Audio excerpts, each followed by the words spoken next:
Sud Radio dans tous ses états, midi 13h. Benjamin Glaise. Les activités politiques et électorales, d'autre part, sont soumises à des dispositions spécifiques dans notre droit constitutionnel qui leur assurent, on va dire, une protection encore plus forte. Donc il est clair que les mesures ne concernent pas les meetings politiques compte tenu de cette spécificité. Eh ben oui, vous l'avez entendu hier soir, Jean Castex, le Premier ministre, qui était un peu dans la logique, touche pas à mes meetings, sauf qu'à 4 mois, moins de 4 mois de la présidentielle, difficile de trouver la solution pour continuer sa campagne sans pour autant être taxé de propager éventuellement le virus. Alors pour les concurrents au président, comment battre Macron au temps d'Omicron? Quelle campagne mener? On voit ça avec notre nouvel invité. Sud Radio dans tous ses états, midi 13h. Benjamin Glaise. Ce face-à-face aujourd'hui, le face-à-face tout à l'heure. Et là, pour le moment, on va rester avec Ghislaine Pierrat, spin doctor et docteur en communication. Chaque chose en son temps, mon cher Joseph. Julien Sanchez du Rassemblement National pour le face-à-face sera avec nous tout à l'heure. Bon, comment justement avec Ghislaine Pierrat? Oui, exactement. Ghislaine Pierrat, spin docteur et docteur en communication politique. Bonjour Ghislaine Pierrat. Bonjour à vous tous. Bonjour Ghislaine Pierrat et soyez la bienvenue sur Sud Radio. C'est vrai que le mois de janvier devait être celui des grands meetings, notamment on pense à Jean-Luc Mélenchon, à Marine Le Pen. Alors on a le droit de maintenir ces meetings sans jauge, le Premier ministre nous l'a rappelé hier soir, on l'a entendu à l'instant, mais est-ce qu'en termes de communication politique, ça passerait aujourd'hui? Alors écoutez, déjà la crise elle devient systémique et le gouvernement doit apparaître légitime face aux enjeux, mais le pays, entre équilibre et contrainte, il a besoin de respiration. Alors déjà, faut calmer un peu le jeu, les polémiques et l'ébullition. Chacun essaye dans l'urgence de voir comment on va pouvoir faire face et les meetings politiques pour la campagne présidentielle sont très importants. La communication politique, elle est vitale pour la présidentielle. Mais je voudrais ajouter qu'il va falloir également revisiter les interdits de pub politique. Parce qu'on le voit bien avec ces crises systémiques de Covid, on a besoin de miser sur tous les tableaux. Et effectivement, si ça dégénère encore au niveau du Covid et de l'Omicron et compagnie, il va falloir aussi revisiter les stratégies de communication politique, notamment relations publiques et notamment meeting. Ça tombe sous le sens. Ça veut dire alors revisiter cette manière de communiquer, parce que c'est vrai qu'on a une abstention importante, ça peut être les réseaux sociaux, ça peut être les médias notamment?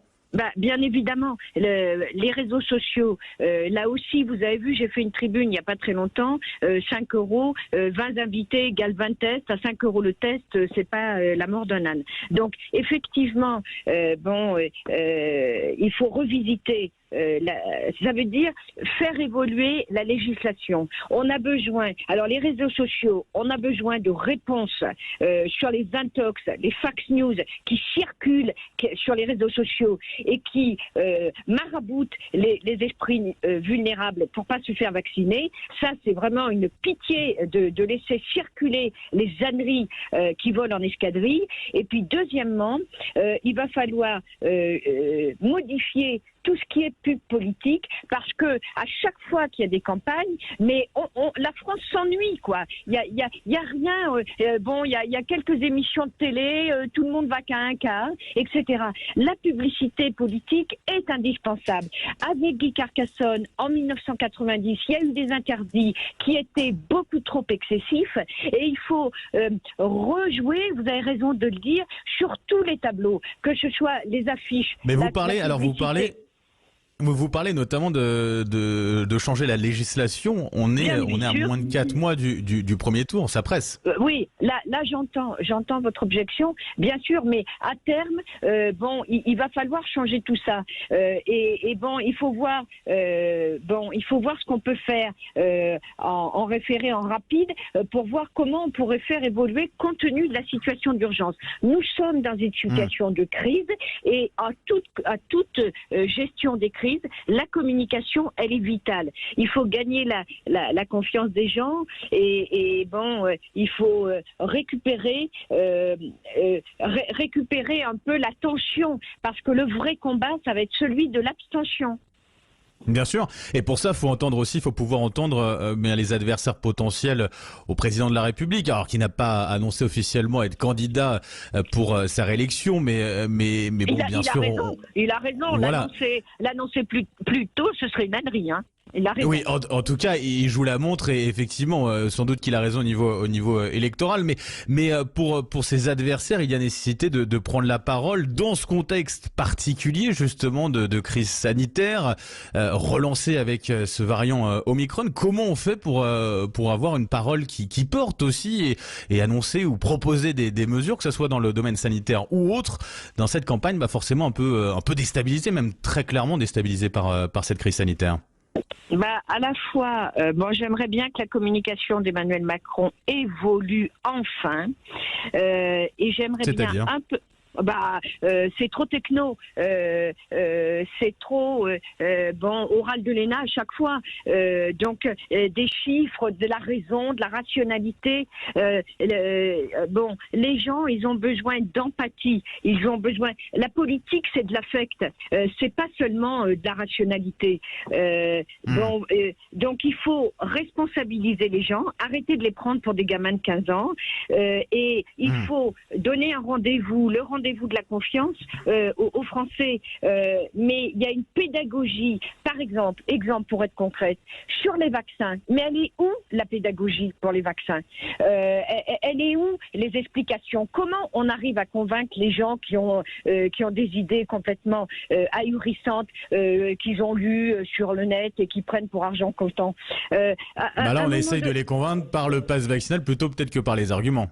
Moi j'ai pas vu beaucoup. Alors c'est pareil, la meilleure communication, c'est celle des malades, c'est celles qui ont pas voulu se vacciner, qui ont été malades et qui sont sortis de l'enfer. Ça porte.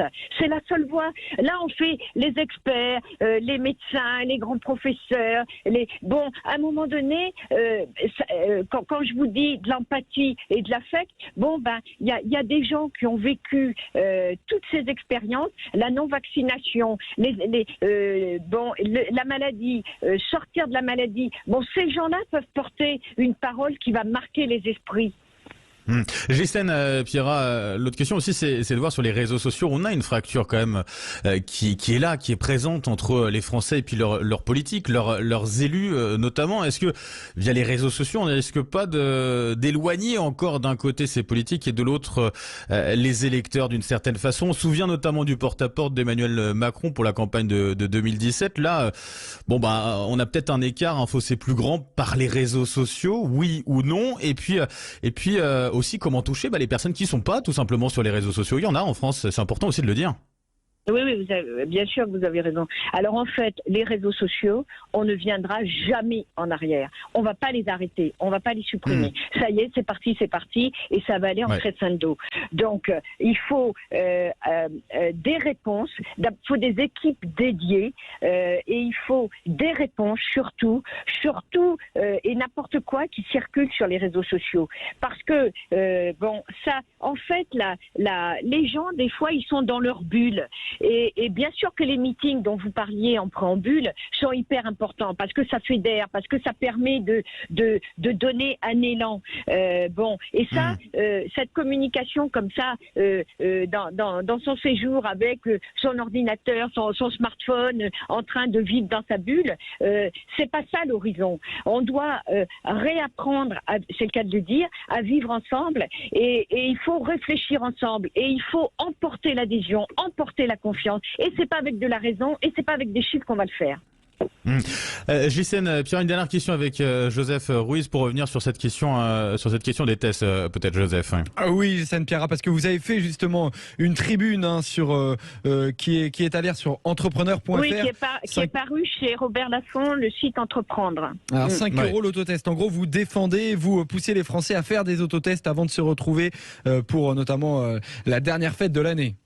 Et comment vous êtes 20 à table, vous achetez 20 tests, c'est pas compliqué, vous faites ça à l'entrée, ça libère les gens et après la soirée se passe merveilleusement. Alors c'est valable non seulement pour les réveillons, quand vous avez des agapes familiales, quand vous êtes avec des amis, peu importe, mais c'est tellement facile. Là aussi, il faudrait que la France arrête d'être un peu râleuse parce que souvenez-vous, en avril et en mai 2020, on les a tous espérés ces vaccins. Alors bien sûr, c'est perfectible. Bien sûr, il aurait fallu 10 ans d'observation. Eh ben, on les a pas. Donc, on fait autrement, on s'adapte. Et moi, j'ai mes 3 doses. J'ai participé à un réveillon à Noël. On était 20. Il y avait 20 tests. C'est ma sœur qui avait acheté 20 tests. Et après, tout le monde était Ça n'a pas content. été trop difficile de les trouver, Ghislaine Pierrat, ces tests, justement, parce que sur les autotests, quand même, il y a pas mal de pharmacies où c'est compliqué. Ouais.